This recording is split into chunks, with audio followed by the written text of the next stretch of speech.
Bendición a todo el pueblo de Dios, santos, redimidos, todos aquellos que han sido alcanzados por la luz del Evangelio. Porque cristianismo es vida nueva, es transformación. Cristianismo no es religión. No, Jesús no fue evangélico. ¿Lo puedo repetir? Jesús no fue evangélico. Entonces, es interesante que cristianismo nos trae identidad. Cristianismo es cambio de vida, es cambio de genética. Es la identidad que el Padre te da para ser hijo, para ser hija de Dios. Así que tú vales mucho. Eres preciado a los ojos de Dios. Tienes valor, tienes honor, tienes dignidad. Te llamas hija de Dios, hijo de Dios, ministro de Dios, pueblo de Dios. Este es el nombre más lindo que tenemos. Qué lindo saber que somos hijos de Dios. Hoy quiero compartirles un tema, tal vez un poquito de actualidad, un tema bastante fuerte, pero es necesario. Hablando de la idolatría. En el capítulo 32 del libro de Éxodo, para hacerles un poquito de remembranza, ya Israel había salido pues quizá unos 3 meses de la esclavitud de Egipto.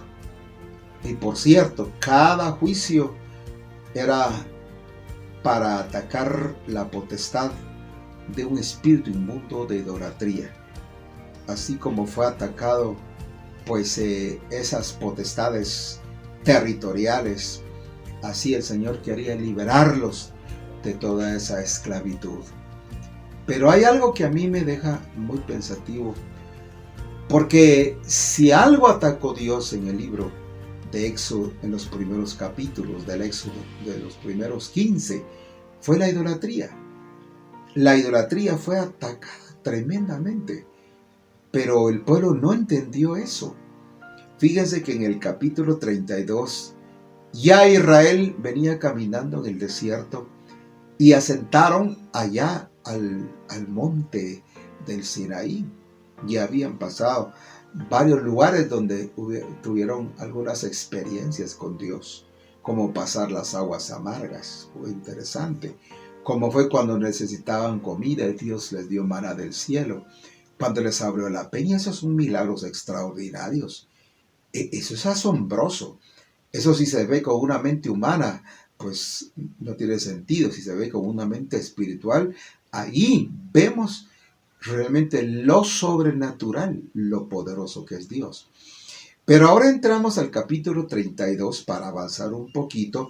Y dice aquí, y viendo el pueblo que Moisés tardaba de descender del monte, llegóse entonces a Aarón el pueblo. Y le dijeron, levántate y haznos dioses que vayan delante de nosotros, porque este Moisés, al varón que nos sacó de la tierra de Egipto, no sabemos qué le pasó. Pero ¿cómo es posible que días donde están viendo la gloria de Dios? Y ahí tenemos el cuadro atrás para que usted aprecie. Yo lo aprecio de una manera especial, un pequeño cuadro donde pues se plasma ahí en una pintura lo que tal vez no fue, porque es algo muy sencillo. Pero ¿cómo sería la realidad de ver la nube, de ver el fuego, de ver el pueblo reunido allí, el pueblo de Dios? Un pueblo que había visto el milagro extraordinario de sacarlos de la tierra de Egipto, de la esclavitud y el yugo de la servidumbre, del lloro, del quebranto. ¿Cómo es posible? Y ahora están ellos aquí donde Moisés sube al monte, la primera vez. ¿Subió al monte a qué? A traer las tablas, a traer el decálogo. No las leyes rituales, porque hay 600 leyes rituales. En la Biblia encontramos desde el libro del Antiguo Testamento, en el Pentateuco, encontramos leyes ceremoniales, leyes rituales, pero estos que va a traer Moisés es el decálogo, las 10 leyes que no han perdido vigencia. Es interesante. De manera entonces, porque a este Moisés, aquel varón que nos sacó de la tierra de Egipto, no sabemos qué le haya acontecido. Entonces Aarón dijo, bueno, apartadme los zarcillos de oro que están en las orejas de vuestras mujeres y de vuestros hijos y de vuestras hijas, y tráemelos. Entonces todo el pueblo apartó los zarcillos de oro que tenían en sus orejas y trajeron a Aarón, el cual los metió el cual dice, tomó de las manos de ellos, formó con buril e hizo de ellos un becerro de fundición. Entonces dijeron, Israel, estos son tus dioses que te sacaron de la tierra de Egipto. No tiene todo el procedimiento y aquí me quedo corto porque necesito investigar y analizar y profundizar, pero no tiene mayor detalle, solo dice que agarró el buril y lo metió e hizo un becerro de fundición. Tan rápido, hay algo sobrenatural. ¿Qué fue? O Dios nos escondió algunos misterios acá. Pero pasemos. Viendo esto, Aarón edificó un altar delante del becerro y pregonó a Aarón y dijo, mañana será fiesta a Jehová. Y al día siguiente madrugaron y ofrecieron holocaustos y presentaron sacrificios, y sentó el pueblo a comer y a beber, y levantáronse a regocijarse. Jehová le dijo a Moisés, bueno, aquí hay algo. Ya el pueblo ya tiene sus dioses. Ya tiene un becerro. Y le dice, ahora estos son vuestros dioses. ¿Cómo así? ¿Cómo es posible? ¿Y que el Dios verdadero? ¿Dónde está? Por eso tenemos que entender qué es lo que está pasando en los días que estamos viviendo, hermanos. Aquí hay algo que no es normal. Aquí hay algo que no está funcionando. Hay algo que no nos hace clic. Hay algo que está pasando aquí. Y entonces, cuando Dios está viendo y oyendo todo lo que el desenfreno del pueblo, porque son 40 días y 40 noches que Moisés está en la presencia, donde va a traer las tablas de la ley y las instrucciones. Pero ahora el problema es que entonces dijo Jehová a Moisés, anda y desciende, porque este pueblo que sacaste de la tierra de Egipto se ha corrompido. Esa es la palabra. Se corrompió. Ese término es muy fuerte. Eso lo vemos también cuando Salomón se enamoró de aquella mujer, precisamente la hija de Faraón, la primera esposa. Después tuvo un montón y dice que estas mujeres corrompieron su corazón. Usías se corrompió en su poder y muchos se corrompieron, y eso es lo que está pasando. Es peligroso. Ahora, la gran pregunta que surge, hermano Belarmino Martínez, usted que enseña, pues por misericordia Dios nos ha levantado como maestros en el campo de la teología, y la gran pregunta es, hermano, ¿y eso hay ahora? ¿Habrá idolatría hoy? Bueno, en alguna ocasión en los videos yo le leí que hice un recorte algún tiempo porque me encanta la lectura. Entonces leí y encontré algo muy interesante donde dice politeísmo evangélico. Y no, por respeto no le voy a mencionar al periodista que escribe esto, pero se lo puedo dar, si usted quiere, está el correo inclusive. Dice politeísmo evangélico. Y este periodista dice, el ataque antiguo contra los católicos se basaba en que estos eran unos idólatras. Pero ahora nosotros los evangélicos nos hemos hecho nuestros propios ídolos. Bueno, preguntemos realmente qué es lo que quiso decir. Dice, el ataque antiguo de los evangelistas misioneros contra los católicos se basaba en la afirmación de que los católicos eran unos idólatras, politeístas, y nos presentaban al monoteísmo judeocristiano. Los altoparlantes, dice, tronaban, estaban con su vocería ante la idolatría. Y yo crecí, para mi bien o mal, influenciado por la visión evangélica. Hoy no tengo afiliación denominacional, dice el periodista, no me da libertad de pensamiento de espíritu. Así que pregunto, ¿qué del Salmo 115? ¿Qué del Salmo 115? La espada, no del espíritu, sino del hígado, que se brandía contra los idólatras. Pero las cosas han cambiado. Eso fue el mensaje. No le leo todo el artículo porque es muy grande, pero le dejo ahí para que usted analice y haga una investigación de este periodista. Ahora, la gran pregunta es, ¿hay en el pueblo de Dios, adentro de la congregación, adentro de la iglesia, hay idolatría?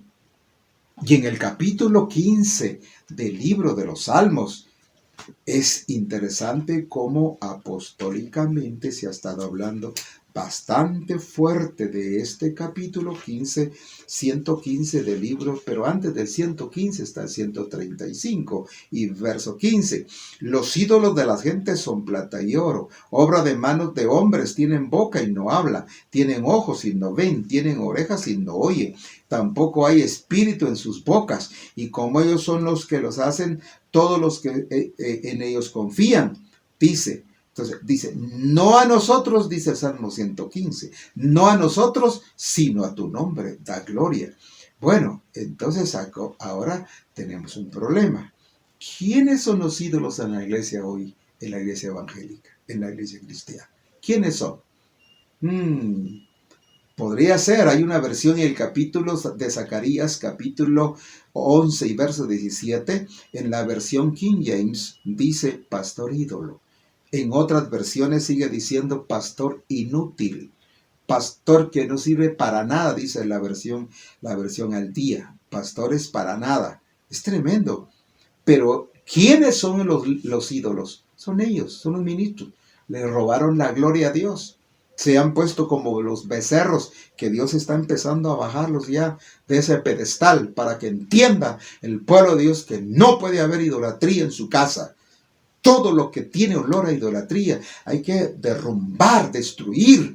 Las glorias de los hombres, las glorias de las misiones, las glorias de las doctrinas, las glorias de los poderosos en alabanza y cuanta cosa. Se ufanan, se vanaglorían.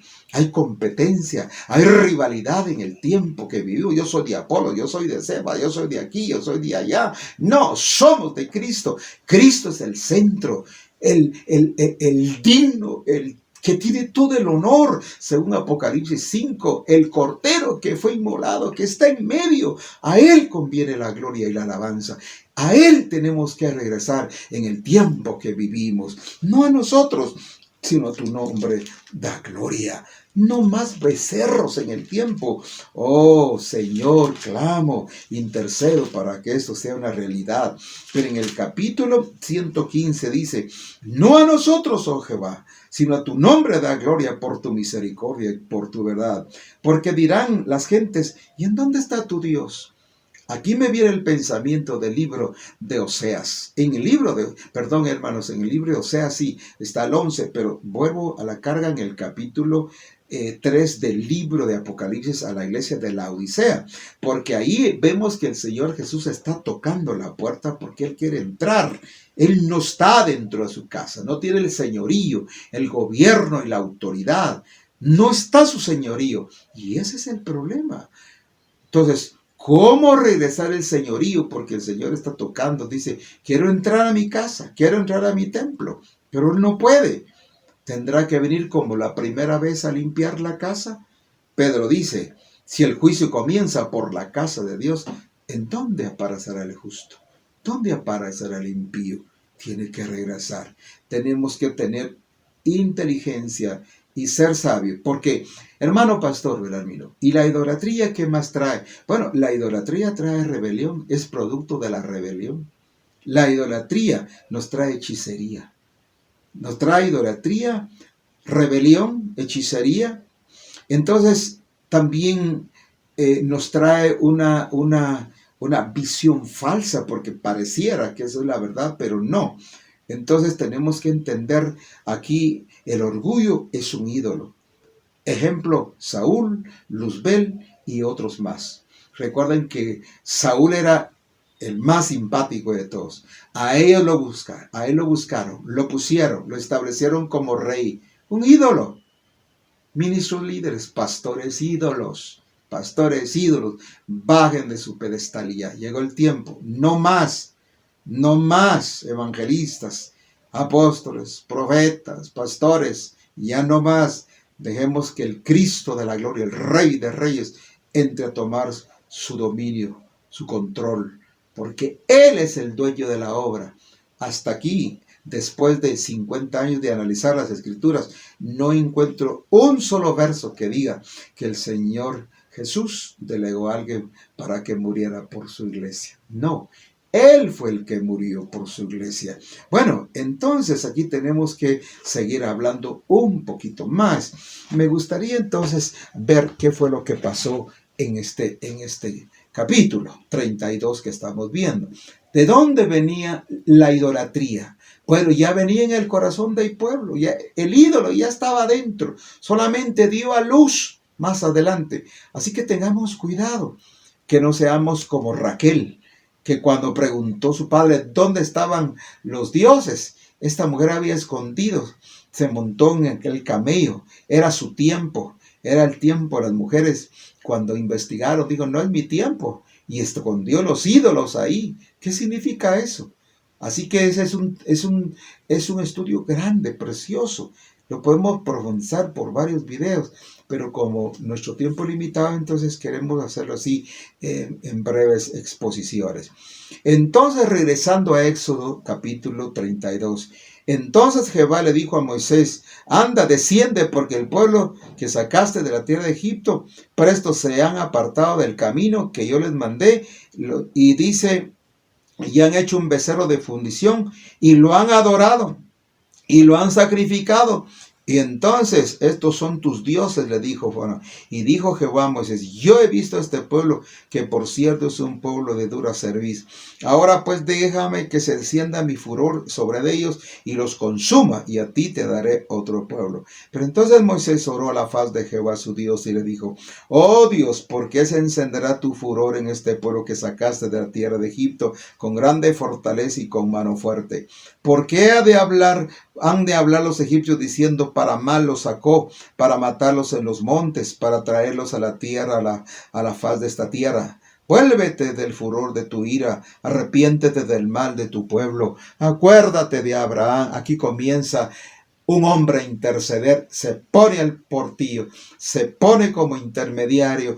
Los hombres que hoy necesita Dios levantar es la oración. Por eso bendecimos ya el ministerio Ebenezer, que se está todos a las 5:30 de la mañana a orar. Un pueblo orando, todos orando, para que Dios haga un milagro, que Dios interceda.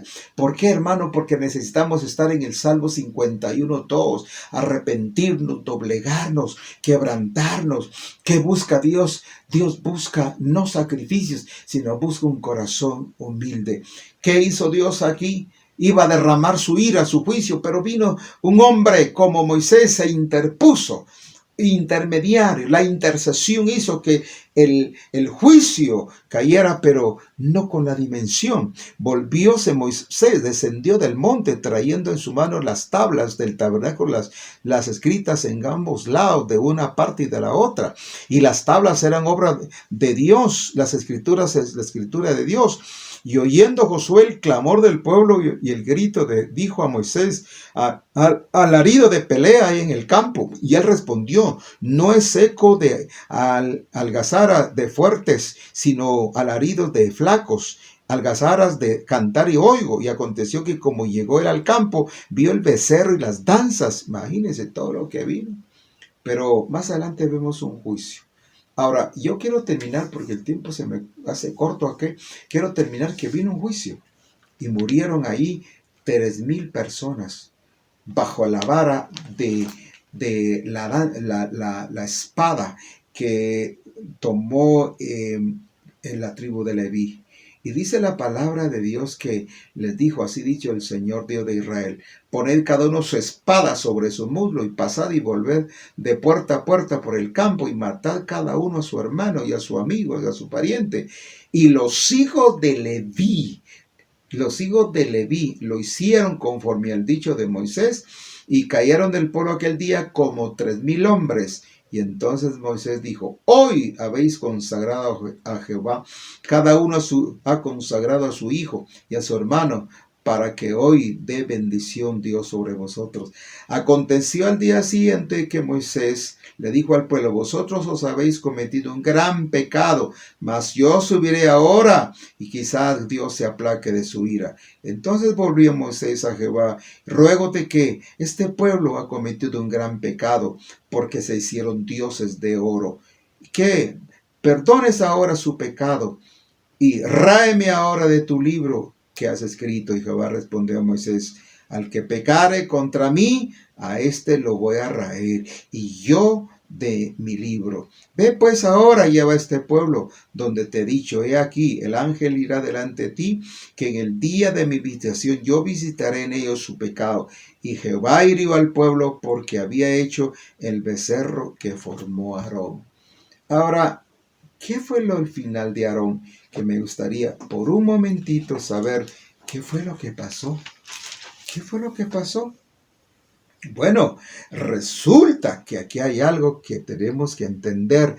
Este Aarón que se había prestado para esto, Dios vino y dio una lección muy profunda.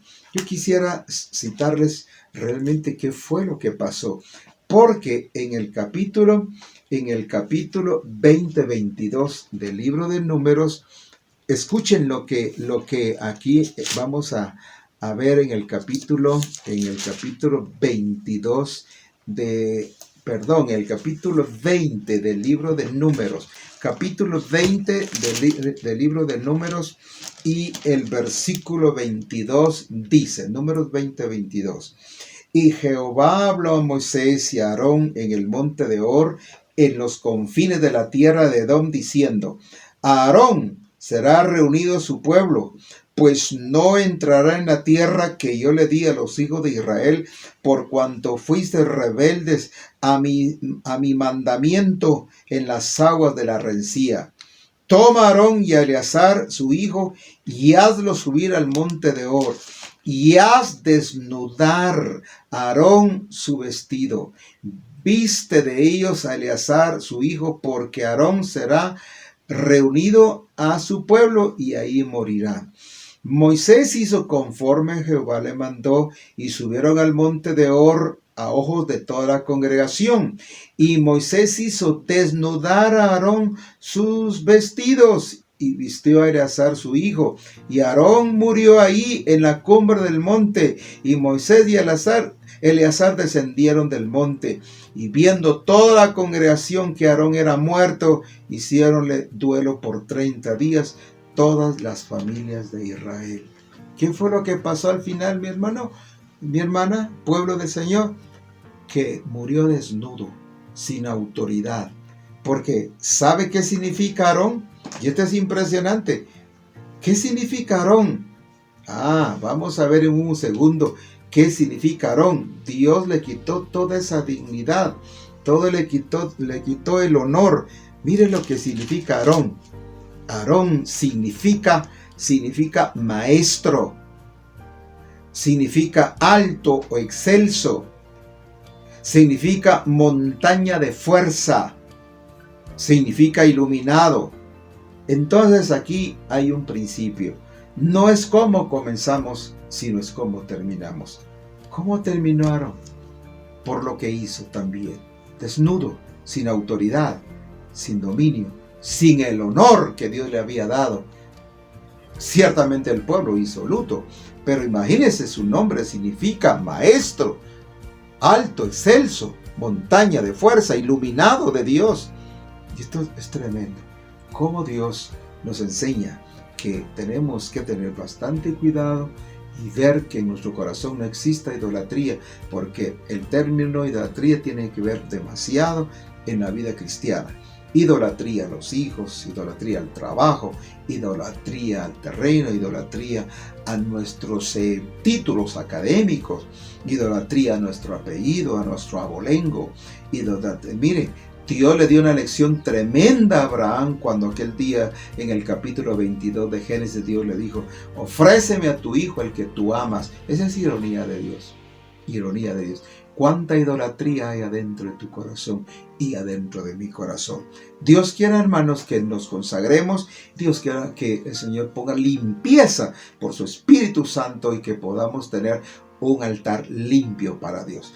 Por hoy Dios les bendiga, los bendigo. Oro por ustedes, que no les falte el pan en la mesa, que no falte trabajo en su vida. Oro por cada miembro de su familia, hasta donde nuestra señal llegará, ahí serán bendecidos. Por hoy, gracias en el nombre del Padre, del Hijo, del Espíritu Santo. Amén y amén.